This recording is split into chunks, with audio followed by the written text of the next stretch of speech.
Jojo. I hear kiss, honey lips, feel the healing in a fingertip. Maravilhoso. Vai. Burning like a fire. I was burning inside her. A voz desse cara aí. I hear smoke with YouTube. tongue of angels. Era pra ter um cara junto com ele aí, chamado Bruce Springsteen. Mas eu acho que é só ele que tá cantando. Mas ele já é muito... Olha aí. Como o programa Bendita Hora. É muito maravilhoso. YouTube pra nós nessa sexta-feira, gente. Só faltou o seu companheiro aí, hein, Bono, Bruce, tá? Isso aí. Mas, gente, ó, programa maravilhoso, Bendita Hora, nesta sexta-feira, começando aqui. E já o padre vai apresentar toda a nossa galera aqui, tá bom? Tá? Essa é uma galera maravilhosa. Mas antes, vem junto com o Padre Marcos. Vem agora. Em nome do Pai, do Filho e do Espírito Santo. Amém. Vinde, Espírito Santo, enchei os corações dos vossos fiéis e acendei neles o fogo do vosso amor. Enviai o vosso Santo Espírito, e tudo será criado, e renovareis a face da terra. Oremos. Ó Deus, que instruístes os corações dos vossos fiéis com a luz do Espírito Santo, fazei que apreciemos retamente todas as coisas, segundo o mesmo Espírito, e gozemos sempre da sua consolação, por Cristo Senhor nosso. Assim seja. Rogai por nós, Santa Mãe de Deus, para que sejamos dignos das promessas de Cristo. Assim seja. Quem como Deus? Ninguém como Deus, irmãos. Muito bem, irmãos e irmãs, olha só quem está aqui hoje nessa mesa maravilhosa, hein? Alguns que já fazia tempo que não vinha, eu estava morrendo de saudade. Outros estão vindo pela primeira vez e já gostei de conversar um pouquinho com eles. Vamos começar por ela. Eu já estava com saudade dela. Ela é cientista, descobriu o Parkinson aos 36 aninhos de idade, enfrentando um período difícil na sua vida. É idealizadora do Vibrar com Parkinson. E ela trouxe agora esse livro aqui maravilhoso que ela também colocou Entre Nós, que é o emaranhado de pensamentos, e onde ela coloca aqui muito a dor que ela aprendeu a sentir para poder entender muitas vezes a dor do outro também. Então tá aí, ó, bacana, eu tô aqui com muita alegria trazendo novamente aqui a nossa querida Daniele Lanzer. Dani, Deus abençoe você, querida, viu? Para nós sempre é uma alegria ter você aqui. Para mim é uma honra estar sempre aqui. Você é muito querida, e ela gosta de música, hein? É igual de Elvis Presley também. Gente, ele é amigo do padre, eu tenho a honra de tê-lo aqui como meu amigo, ele é doutor em ciência da religião e mestre em tecnologia ambiental. Eu tenho a honra de trazer mais uma vez ele aqui, nosso querido doutor Antônio Siqueira. Antônio! Sua bênção, padre. Deus abençoe. Você Sempre. é maravilhoso, você Sempre. sabe disso. Somos. Tá? Você ficou muito bem assim depois dos seus 40 anos para cima. Olha só, psicólogo especialista em ansiedade, síndrome do pânico e relacionamentos. Gente, ele tem especialização em ansiedade. Então, olha só, eu tenho a honra de trazer aqui esse grande psicólogo, muito famoso e muito competente, meu querido Alessander Bess. Obrigado, Pai, sua bênção. Alessander, para nós é uma honra tê-lo aqui, viu? Mas é tudo meu, um livrinho de presente pro senhor. Olha só, mostra aqui, mineiro, ó, o livrinho dele aqui, ó, o que era doce virou amargo. É alguém que conhece pessoas como você, que no começo, ai, você é tão doce, mineiro. Mas na vivência percebeu a verdade sua. Aí vai ser amargo. Não, isso aí é o mineiro, é ele de verdade. Com dedicatória, tá? Tem até dedicatória pro padre aqui, tá? Tá certo, mineiro? Esse livrão aqui do Alessandro. E olha só, ela é advogada especialista em resolução de conflitos entre segurados e entidades públicas de previdência. Gente, eu tenho a honra de trazer aquela inteligentíssima, capaz, nossa querida doutora Vanessa Viduto. Doutora Vanessa, para nós é uma alegria, viu? É um prazer. Gostaria muito que a senhora fizesse um estudo depois da minha aposentadoria também. Certamente, padre, vamos fazer, sim. Tá? Eu vi a sua A melhor competência. aposentadoria. A senhora me animou muito aí, porque eu já sou registrado desde os 15 e o Antônio desde os 13. Pá, 2 novos clientes. Maravilha. Gente, vamos aqui, ó, é o seguinte, hoje, a nossa enquete de hoje é o seguinte. Hoje é o Dia Mundial do Combate ao Diabetes. Você já fez exame para verificar a glicemia, em que pé está nesse ano aqui? Sim ou não? Você já fez o teste? Fez este ano aqui para ver como é que está a sua glicemia, o teste? Sim ou não? Eu quero a sua participação. No finalzinho do programa, nosso diretor vai lembrar o padre, nós vamos colocar o resultado que vocês vão responder aí em casa, tá bom? Muito bem. Olha, vamos aqui à primeira informação. Dá uma olhada aqui, minha gente. Aposentado que tem diabetes tem direito à isenção do imposto de renda? Olha, ótima pergunta, hein? Porque muita gente tem diabetes. Meu irmão tinha diabetes, muita gente tem. Doutora Vanessa, conta um pouquinho para nós. O aposentado que já foi diagnosticado, está ali com, né, o médico já explicou, tem direito à isenção de imposto de renda? Padre, existe uma lista, desde 1988, de uma legislação que isenta determinadas doenças que estão ali listadas do pagamento de imposto de renda, tanto para as aposentadorias quanto para as pensões. O diabetes não está nesta lista. Não está nessa lista, infelizmente. Mas é possível que pessoas que tenham diabetes desenvolvam outras questões, outras incapacidades, como, por exemplo, uma amputação, que leva a uma incapacidade, uma cegueira. A cegueira está na lista, vai dar direito à isenção do imposto de renda. Uma nefropatia grave, que o diabetes também pode acarretar a nefropatia. Exatamente. Dependendo da gravidade. Então, há consequências que estão na lista de isenção do imposto de renda, mas apenas a diabetes, não. Entendi. Que pena, eu penso que é uma doença, claro, que se ela é muito bem tratadinha, a pessoa tem uma vida normal, né? Mas é uma doença. Ela não deixa de ser. Sem dúvida. A pessoa já adquiriu uma doença que, se ela não for cuidada, a pessoa pode morrer. E o propósito do legislador, quando ele traz um determinado rol de doenças que os isentam de imposto de renda, é justamente permitir que aquela pessoa que precisa se tratar tenha uma renda a mais, né? Não tenha que pagar o imposto de renda porque vai precisar cuidar da saúde. Nessa lista então, que eu a acredito colocou de 88, por exemplo, uma pessoa que teve um câncer leve, que ela fez um leve tratamento, está curado, não tem mais nada, mas ele ainda precisa fazer sempre uma verificação. Ela entra também na mesma composição do diabetes? Entra a neoplasia. Não, na verdade, a neoplasia maligna dá direito, sim, à isenção do imposto de renda. E é importante lembrar, padre, neoplasia maligna, cardiopatia grave, alienação mental. As pessoas que têm essas doenças diagnosticadas, elas não só podem pedir a isenção do imposto de renda, como elas têm direito de receber o que foi descontado nos últimos 5 anos. Interessante isso. Então, uma vez deferida, ela vai retroagir os últimos 5 anos, então a pessoa vai ter também um valor de um dinheiro a recuperar que foi indevidamente descontado. Perfeito, perfeito. Olha que interessante isso aí, tá vendo? Por isso que a gente precisa ter pessoas preparadas, têm a capacidade, a competência, para explicar isso direitinho pra gente. Nossa querida advogada que está aqui, tá bom? Tá? Obrigado, doutora Vanessa. A senhora realmente já esquentou até a minha cabeça aqui. Agora, vamos olhar outra informação aqui também, gente, ó. Presta atenção. Olha isso aqui, safari humano. Como é que é? Sarajevo. Itália investiga turistas que atiravam por diversão em crianças e civis durante a Guerra da Bósnia. Gente, dá uma olhada nisso aí. Ô, doutor Antônio, fala um pouquinho sobre essa manchete aí. Primeiro, é fato mesmo? Isso aí é uma coisa que foi diagnosticado como verdade? Os turistas atiravam por diversão em crianças? Notícia de ontem? É assim, isso já é uma história que se conta há algum tempo. E está no processo investigativo, já existem evidências de que isso aconteceu e que espanta todo mundo. Eu acho que, assim, qualquer um que tenha lido o mínimo a respeito do que foi o cerco de Sarajevo já vai ficar um pouco pensando que isso pode ser, de fato, uma grande verdade. Vamos voltar um pouco. O Coliseu já foi isso. As pessoas eram mortas por diversão. Independente da questão do catolicismo, enfim, da fé católica, quer dizer, da fé cristã naquele momento, já era um motivo de diversão. Se matava por diversão. Perfeito.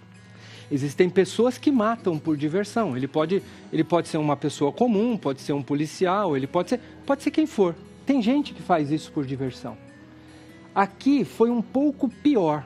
É onde a gente pode ver que a humanidade ela pode ser pior do que a gente imagina.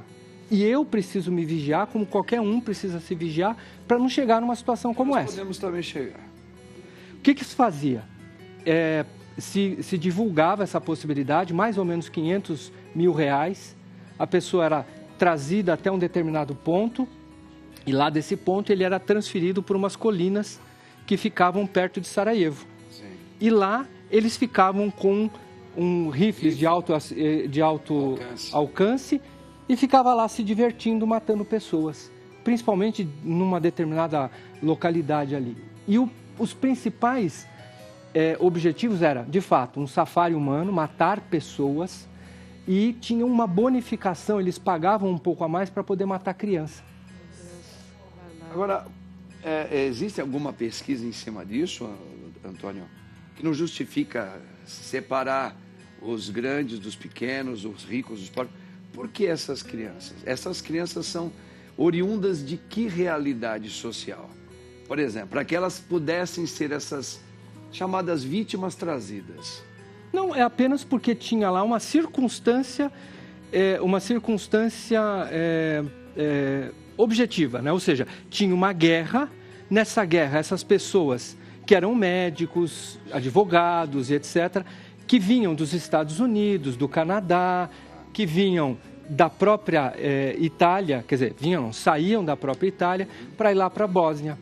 Então, o que tinha lá é simplesmente uma guerra, uma cobertura que ela era ineficaz, então você limita o processo de saber o que estava acontecendo. Veja, que já tinham francos atiradores, que já era um problema muito sério, porque assim, uma coisa... Veja, eu não sou a favor da guerra, por favor, só quero fazer uma comparação. Uma coisa são exércitos de lado a lado que se combatem e se matam, que não está certo. Mas aqui eu tenho um equilíbrio de força. Tá. O problema é quando eu tenho um exército ou gente capacitada e com equipamento para matar gente comum, civil, que não tem a menor possibilidade de se defender. E nem está em guerra. E nem, quer dizer, o povo estava em guerra. Estava em guerra, mas eles não estão guerreando. Exato. Então, essa é a grande questão. Você tinha lá uma circunstância histórica, que foi de 92 a 96, que isso aconteceu.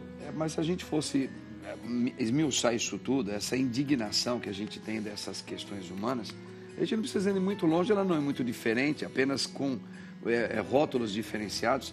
Também aquelas pessoas que fazem, um trabalho que a gente sabe que isso aí é real, tem muitas pessoas que compram crianças para abusarem sexualmente delas em várias partes do Brasil, do mundo e fora do Brasil, não é? Tem gente elitizada que manda fazer esse comércio com crianças que são prostituídas para satisfazer o ego de alguns ricões ou riconas por aí também. Bom, assistir Tem um filme que retrata essa realidade. Central do Brasil, por exemplo. Um filme que não é Do cara que fez brasileiro, maravilhoso. o Paixão de Cristo, o rapaz que não queriam nem que ele saísse no cinema esse filme, porque ele vai atrás desses marajás da grana que mandava contratar criancinhas para eles se satisfazerem sexualmente com elas. Quer dizer, é um circo de horror. Sim. De maneiras diferenciadas dessa aí. O tráfico de órgãos, né, de crianças, que crianças. foi colocado no Central do Brasil. É um negócio, assim, é nojento. Então, é tudo a mesma fatia, com gostos diferentes. Eu ouvi do João Malheiros, algum tempo atrás, a seguinte informação. O ser humano, ele chegou numa situação subanimal. O animal não faz isso entre eles. Não faz. Mas a gente, sem a graça de Deus e sem um cumprimento familiar, a gente pode chegar, qualquer um de nós, Vigiar sempre. a essa infeliz tragédia. Vamos a outra notícia aqui, gente? Grande Daniel, maravilhoso. A importância do relacionamento social no combate à ansiedade e à síndrome do pânico. Ô, Alexander, eu ouvi falar que agora está sendo umas manchetes hoje, mais recentes, esses dias atrás, que agora está dizendo que o povo agora está tendo um prazer de não mais sair em público, não ir mais para as baladas. E as pessoas querem ficar em casa porque elas estão sentindo que elas estão curtindo mais a sua casa, o seu ambiente, sozinha. Ela está descansando a cabeça. E essa informação que diz que é importante o relacionamento social para combater a ansiedade e síndrome do pânico. Ajuda muito. Quando a gente fala em ansiedade e síndrome do pânico, o que a gente precisa ter de ideia? É uma condição clínica mental. A ansiedade, não existe cura para a ansiedade, tá? Nunca existiu. A ansiedade é uma condição clínica que você pode herdar geneticamente, hereditariamente, ou ela ser adquirida até as primeiras infâncias. Quando a gente fala infância, lembrando que a infância ela dura de 2 em 2 anos. Então você tem a primeira infância, do 0 aos 2, segunda infância, dos 2 aos 4, até os 12 anos de idade. A partir dos 11 vem a adolescência para as meninas e a adolescência para os meninos aos 12. Você vê como a mulher é mais evoluída. A adolescência masculina termina quando? Aos 21 anos. Quando é que termina a adolescência feminina? Aos 18. Eu achei que era aos 45 para os homens. Também, não, você está certa, ela não está errada não. Mas o que acontece? Então você pode ter adquirido ansiedade ali. Então tudo aquilo que você puder nessa parte infantil ou geneticamente, tudo aquilo que você puder fazer na sua vida que agregue felicidade, que agregue convívio, que agregue sociabilidade, é importante. Eu vou permitir licença aqui para falar. Existe uma pandemia nova nos Estados Unidos que chama pandemia da solidão. Tá?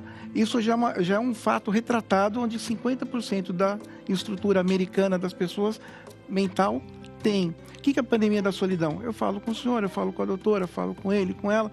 A semana inteira, a gente falou o mês inteiro pelo WhatsApp, mas quando foi que a gente se viu? Só aqui no programa de TV? Então, essa pandemia da solidão, ela está sendo muito crucial. E aí que entra o combate social, por quê? Porque quem tem a ansiedade ou a síndrome do pânico já instalada no seu aparelho mental, vai ter mais dificuldade de se relacionar. Então, é muito importante se permitir relacionar para que esse relacionamento possa trazer a você algum tipo de quê? Conforto emocional. Porque qual que é o problema da síndrome do pânico? Existem 2 tipos de síndrome do pânico. Apenas 2. Com agorafobia e sem agorafobia. Com agorafobia é o medo de sair de casa. Então ela só dá quando você sai de casa. É a mais severa que existe. E a sem com agorafobia pode dar até 5 vezes por dia e com duração de um curso de 20 minutos. A ansiedade ela pode ser tratada e tudo aquilo que você faz como coadjuvante, como por exemplo um relacionamento social, se permitir, sei lá, um joguinho de carta, você ir no clube, você ter os seus amigos, e acho que a gente está no século XXI, está sendo muito demarcado pelas questões de mídias, pelas questões tecnológicas, negativamente falando. Então é muito importante que você se interaja para que essa interação social te traga mais o quê? Conforto emocional, conforto psicológico. A ansiedade é uma doença mental psicológica, não neurológica. Perfeito, perfeito. A inclusão de estar juntos, isso já é até da própria palavra do nosso amado Deus, né? O homem, ele não nasceu para viver sozinho. Exato. Tanto ele começou logo na criação, quando Deus vai explicar a importância de estar juntos. O homem, ele não falava quando ele estava sozinho. Ele só foi falar, primeira frase, agora sim, carne da minha... Ele falou quando Deus colocou uma companheira para ele, para ter esse acesso frente a frente. Então nós todos somos pessoas comunitárias, de comunhão, de associar. A gente não viveu para ficar sozinho. De jeito nenhum. Uma coisa é você gostar de ter momentos a sós. Isso é uma coisa. Solitude. Isso, solitude. Agora, outra coisa é você, no seu dia a dia, não ter participação com o público, com as pessoas, no convívio. Isso traz uma doença, que é essa que ele acabou de falar para nós aí. Então, ninguém nasceu para viver sempre sozinho. Nós nascemos para viver em comunidade com as pessoas. Tá certo? Aí já vem da criação de Deus. Deus é trino, né? Deus é um Deus em 3 pessoas. Uma olhada aqui, ó. Relacionamentos abusivos. Meu marido me abandonou quando descobriu que eu estava doente. Eita! Olha, vou aproveitar esse livro aqui teu aqui, Daniele. Conta pra nós aí, esse tipo de relacionamentos abusivos, né? Meu marido me abandonou quando descobriu que eu estava doente. Infelizmente isso acontece, né? Muito comum, principalmente quando é a mulher que está doente. Acontece em alguns casos com homens, mas é muito mais frequente com mulheres. Elas são abandonadas. É aquela história, não é mais que até que a morte nos separe, até que a doença nos separe. Agora parece que mudou, né? Mudou bastante. Infelizmente. Infelizmente. E como que a gente poderia trabalhar essa realidade aí, até pela tua experiência?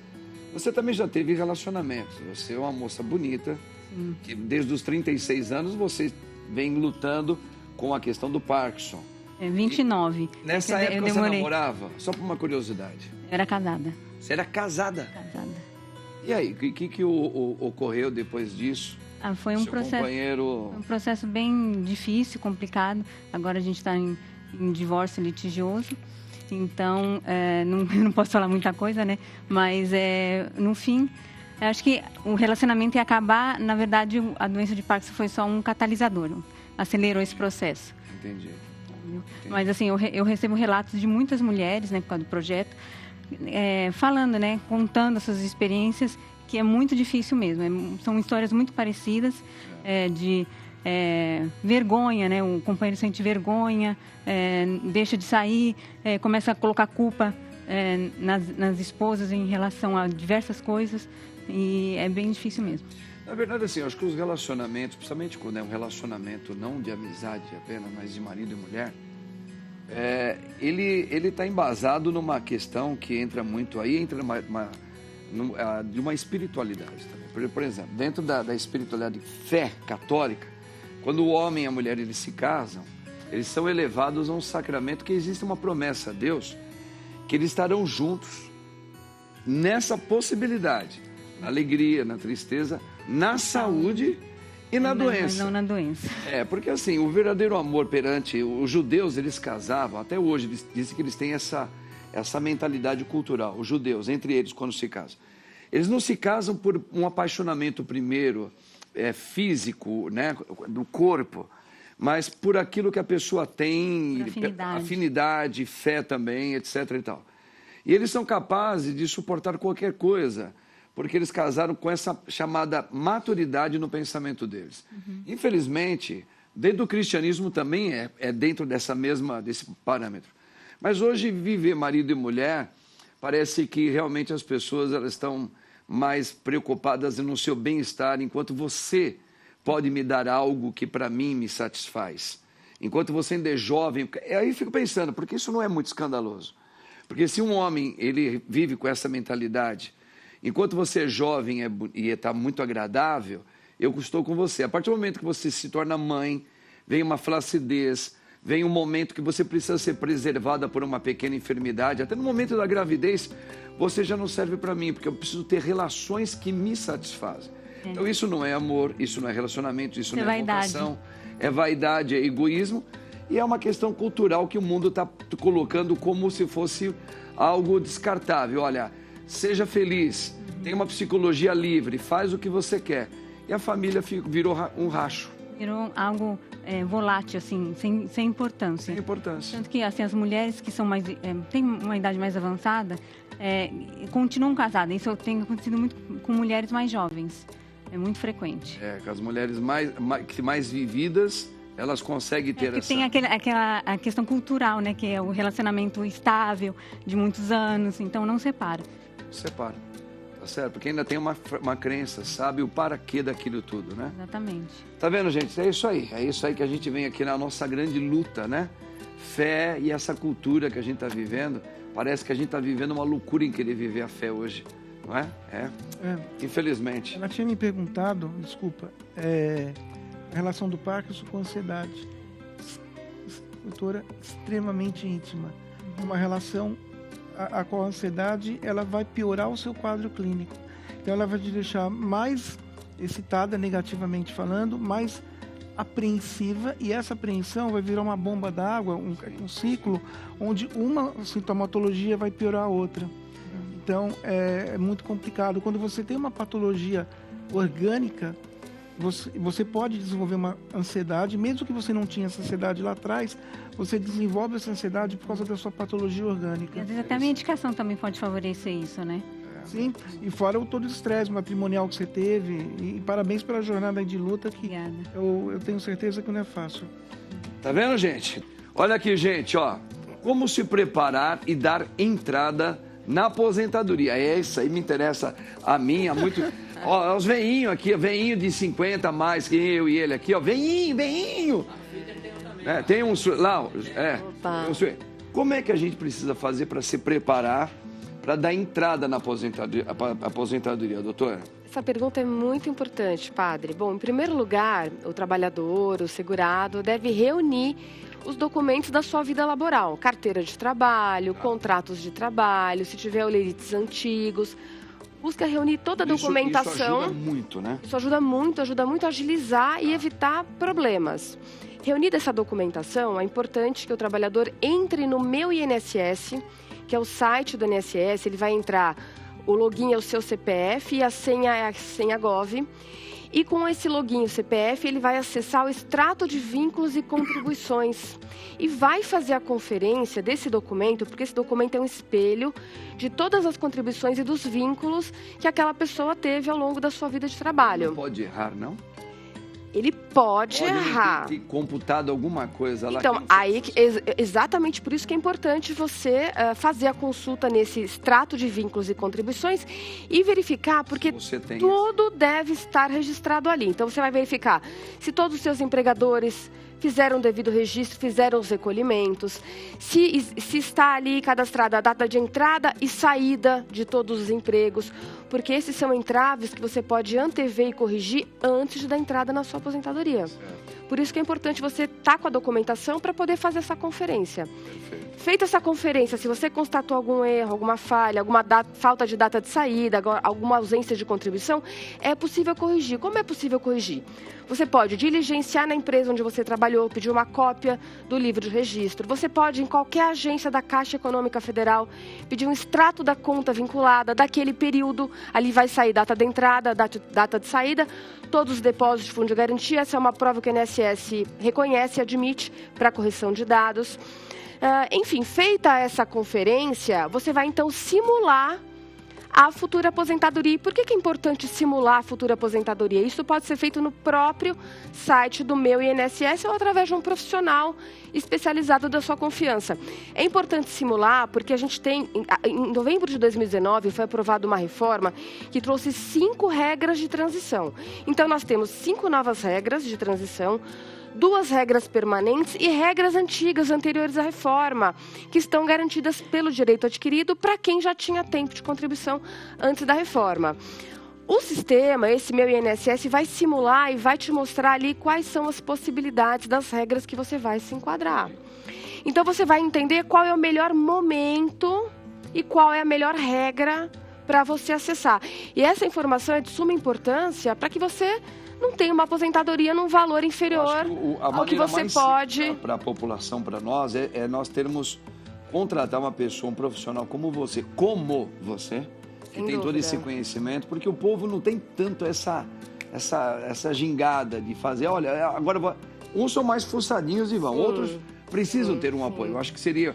Agora, todo esse caminho, esse atalho que você acabou de colocar, doutora Vanessa, ela serve também, por exemplo, para idosos como eu, o Antônio e outros homens aí de 50 a mais, que ainda não chegou nos 65, 65, né, que fala? 65 é a nova regra, né? Mas há 5 regras de transição que permitem se aposentar antes de atingir ela usa o mesmo 65 critério ou tem anos. Mais algumas procuras para ver se a gente não chegou a essa idade, que a gente ainda é jovem, mas que a gente... Então, mas já é o momento de começar a preparar a documentação e entender o cálculo, por exemplo, qual é a base do recolhimento, estou fazendo um recolhimento por um valor que vai me levar a uma aposentadoria que eu gostaria no momento que de fato eu vou me aposentar. Isso é extremamente importante. Claro. Muitas vezes ainda é tempo de corrigir um rumo, de corrigir um caminho. Aquele que é um autônomo, um contribuinte individual, que pode recolher até o teto, ou pode recolher do salário mínimo até o teto, ele então pode passar a recolher sobre valores mais altos para buscar uma aposentadoria melhor. Perfeito. Então é o momento de planejar a aposentadoria, a gente não deve esperar chegar às vésperas. Muito pelo contrário, quanto antes você buscar um planejamento, melhor as chances de você ter uma aposentadoria boa e de acordo com aquilo que você deseja. Depois eu vou querer realmente conversar com a senhora em particular, porque eu quero que você faça Vamos sim, padre. leitura da minha história. Sem dúvida. Deu para entender um pouquinho aí, Antônio? Isso é nós aí, cara. Vai precisar contratar um Quero profissional chegar lá também. em 65, né? Vamos lá, eu também. Se deu. Ó, o mundo precisa compreender o que acontece na Amazônia, minha gente. Diz liderança indígena sobre o COP30. Ô, Antônio, esse COP30, muita gente está falando muito mal, cara. Mas mal, sabe o que é mal? Tem que falar assim, eu não quero nem ouvir isso. Outros falam da importância de ter essa necessidade de que ele se realize. Fala um pouquinho, cara, o que o mundo precisa compreender, o que acontece na Amazônia, segundo aí, no caso, uma liderança indígena. O que ele está querendo falar, cara? Sabe que, algum tempo atrás, eu fui num sítio e lá tinha um evento e falaram sobre cobras, que mataram cobras lá e tal. E uma pessoa falou, elas estão invadindo o sítio. Eu olhei para aquilo e falei, acho que não é bem assim. Fomos nós que invadimos o espaço das cobras, não foi isso? Claro, as cobrinhas estão andando por lá, é o lugarzinho delas. É o lugar delas. Quando a gente fala sobre essa questão do que é compreender o que acontece na Amazônia, é porque nós, caucasianos, porque somos originários lá do mundo europeu, nós nos apropriamos de tudo isso que está aqui. Por favor, eu não estou fazendo aqui um discurso no sentido de, não, porque eu tenho que devolver tudo para o índio, ou o índio tem que vir para cá, ou eu matei o índio. Nada disso. O fato é que nós estamos dando pitaco na vida do povo originário. Conhecer a Amazônia não é esse monte de gente falando esse monte de bobagem da COP30 e de qualquer COP ou de qualquer sistema branco, entre aspas, para poder cuidar do índio. O grande desafio é a palavra soberania. E ninguém sabe dizer o que é soberania no final das contas. Se soberania é isso, demarcar terra, dizer que o índio ele pode fazer o que ele quiser com a terra, e eu tenho que dizer que tem que ter licenciamento para mineração, que tem que ter quantidade X de árvore plantada ou em pé e etc., eu na verdade estou colocando a regra branca no mundo índio. Que soberania é essa? Perfeito.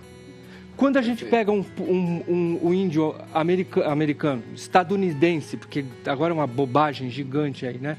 O índio estadunidense, o índio neozelandês, o índio canadense, e que eles já são ricos, porque eles fazem mineração, criam gado, etc. Enquanto o Ibama aqui vai lá e prende, toma 20 cabeças de gado, porque aquela tribo indígena está cuidando ali naquele lugar da Amazônia. Que história é essa? Que estupidez é essa? A gente fica cuidando da formiga e está deixando aquele monte de elefante do Comando Vermelho, do PCC e de etc e tal, fazer mineração. Então, quer dizer, essa história de COP30, que eu já falei várias vezes aqui, eu fico indignado com tudo isso, de ter que ter navio gastando uma quantidade gigantesca de óleo diesel, tá certo? Ter que gastar 25 milhões de reais para poder fazer um palco para uma mulher lá de não sei das onde, vir para cá cantar um monte de música aqui. Que história é essa? Um lugar que continua sem saneamento básico, um lugar que continua com prostituição, inclusive infantil, é um lugar que continua desmatando para ricos morarem. Fizeram uma via de não sei quantas faixas para poder simplesmente servir de caminho aberto para as pessoas irem passear na COP30. Fizeram árvores artificiais para poder atender na Amazônia a COP30. Então, sabe, eu não quero me estender, padre, mas assim, eu tenho, como eu estudei as COPs todas, sim, eu posso dizer, é bom com elas, mas seria melhor de um outro modelo. Perfeito. Quer dizer, a estrutura, como que elas estão querendo agir para trazer as suas ideias, é que realmente são questionáveis. Exato. Muito questionáveis. E não temos voz. E o que fazer, então, Antônio? Porque a grande pergunta é essa, cara. Nós estamos amarrados, nós estamos fechados, a gente finge que está tudo bem, vamos deixar para lá. Eu sei que mas não dá tempo, nosso tempo aqui é muito complicado falar isso. Por isso que eu estou vendo muita gente falar mal do COP30 aqui na Amazônia. Cara. Eu estava falando um pouco antes de começar o programa, que é assim, nós temos um trabalho de polarização, nós temos não importa se é esquerda, direita, amarelo, verde, não importa. Nós temos um lado e outro. 10% de um lado e 10% de outro, e temos 80% de gente sofrendo. Esse não ouve esse não ouve esse, e esses aqui não são ouvidos por nenhum desses dois aqui que estão no poder e que podem decidir. Que coisa, né, cara? Então, nós estamos aqui sem palavra, nós estamos atônitos diante de tudo aquilo que acontece. Foi mais ou menos o que aconteceu no dia do jogo do São Paulo e Palmeiras. Passaram a mão no São Paulo lá, tá certo? e nós não podíamos fazer nada. Perfeito. É o que está acontecendo agora. Acho que é por isso que acho que nós vamos ter mais mártires nessa época do nosso mundo, porque a gente não sabendo o que fazer, nós vamos ter que morrer pela causa de Cristo. Vamos ver outra informação aqui. Gostei, você deu o finalzinho que eu não achei legal. A importância da família é de grupos de apoio às pessoas com Parkinson. Olha, a importância da família é de grupos de apoio. Fala um pouquinho sobre essa questão, que eu acho que ela é bem legal também, né, Daninha? É fundamental, padre, porque a pessoa, quando recebe um diagnóstico, é como se a vida fosse devastada. Então, para mim, no meu caso, foi extremamente impactante. E ao longo desses 11 anos que eu atuo, né, como voluntária no Vibrar, é impressionante como faz diferença o apoio da família. Porque, na verdade, assim, quem está junto de você adoece de uma certa forma. Ele tem, eu falo, vive a doença, mas não tem os sintomas. Mas acompanha todo o processo de dor, né, todo o acompanhamento da evolução da doença. E isso impacta muito. E o grupo de apoio vem para também dar o suporte para esses familiares. Perfeito. Porque não é só a pessoa que tem a doença, impacta todo o núcleo familiar. Sim. Então, assim, faz muita diferença mesmo, tanto no sentido da questão emocional, mas também da questão do tratamento, com informações, troca de experiências. Isso é fundamental para quem tem Parkinson. E é interessante também que você vê que nós colocamos um exemplo de marido e mulher naquela primeira pergunta para você. E acaba sendo, na verdade, os pais, mas os que acabam, se tem ainda, né? Uhum. A pessoa vitimada pelo Parkinson, é o pai e a mãe que não abandona nunca, né? Não. E que ali não fez um juramento a Deus, mas apenas assumiu aquela pessoa.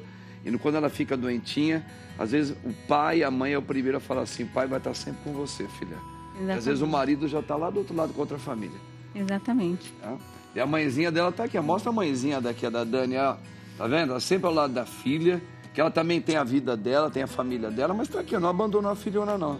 Estão sempre comigo. E tem que fazer um acompanhamento psicológico também para acompanhar o drama, né? Porque você também vê uma filha, vê uma pessoa que você ama. Uhum. E tem o outro lado também, né? Tem. Você sofre por causa da doença, mas nós sofremos. De ver o meu sofrimento. De ver o seu sofrimento, porque você é mais nova, ainda mais você é mãe, a mãe já viveu mais, poxa, e você é tão novinha, já tem que experimentar isso. Então a mãe sofre por tabela. Ela sofre, ela chora toda vez que eu conto a minha história, ela chora, emociona. Porque é difícil, né? Não é fácil. Aí, às vezes, eles tentam controlar o choro, eu também controlo para não afetá-los. Mas aí a gente supera, cada dia um aprendizado novo, uma experiência diferente, e é assim tem sido. Mas é muito importante isso, né? Tá vendo, gente? É por isso que eu gosto demais de trazer essa jovem mulher, Daniele, aqui, que ela traz muita motivação para todos nós. Vamos aqui mais uma informação? Que lindo. Olha aí, ó. Mais aqui, ó. Fantasma do ex? Como evitar que relacionamentos do passado afetem o atual? E aí, doutor, como é que a gente faz, Alessandra? De uma maneira bem resumida, é bem complicado, porque a pessoa fica com trauma, fica... Eu acho que a frase que pode ilustrar aqui a nossa resposta, para todos os telespectadores aqui, né? É evitar a transferência. Transferência é comparação. Então, você namorou uma loira que tinha olho azul, ou você namorou uma morena que tinha olho castanho, não importa. Você viu alguma coisa naquela moça que tinha aquela característica, você não tem uma relação de separação resolvida e você transfere elementos da ex ou do ex, tá? Para essa nova relação. Exatamente. Então, o que acontece? Você tem que superar, você tem que fazer aí o luto conjugal, você tem que passar por esse processo de luto conjugal. Qual que é o tempo? 9 meses. Todo o processo de luto é 9 meses. O nascimento como se fosse ao contrário. Uma gravidez ao contrário. Exato, fantástico. Isso está bem claro em Freud, que é o que eu faço. Quer dizer, que eu estudo. Sou estudante, né? Aí você elabora esse luto. Nunca é aconselhável, eu falo para todas as pessoas, nunca termine o namoro hoje e comece outro amanhã. Já está afadado ao fracasso. Não adianta. Mesmo que seja a mulher mais linda do mundo para você, né? Então, separar essas questões, elaborou o luto, permita-se você viver um pouco, você cuidar de você se amar, aí depois você vai realmente entrar numa outra relação. Para isso, fazendo também acompanhamento com pessoas competentes, para te ajudar a superar, às vezes, aqueles vestígios amargos que você teve na outra relação, né? Fantástico, padre, porque o que acontece?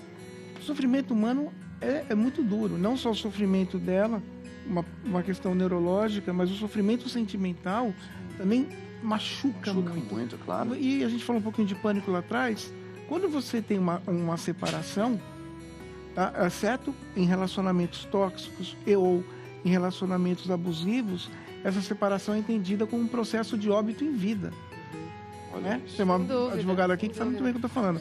Então, é muito complicado isso. Então, separar do ex, não fazer essa comparação, o fantasma do ex. E hoje em dia você tem um negócio, né? Rede social, você vê o que o ex está fazendo ali, ou o que a ex está fazendo ali. Nossa, mas já terminou comigo e já está com outra. Hoje já terminou comigo e já está com outro.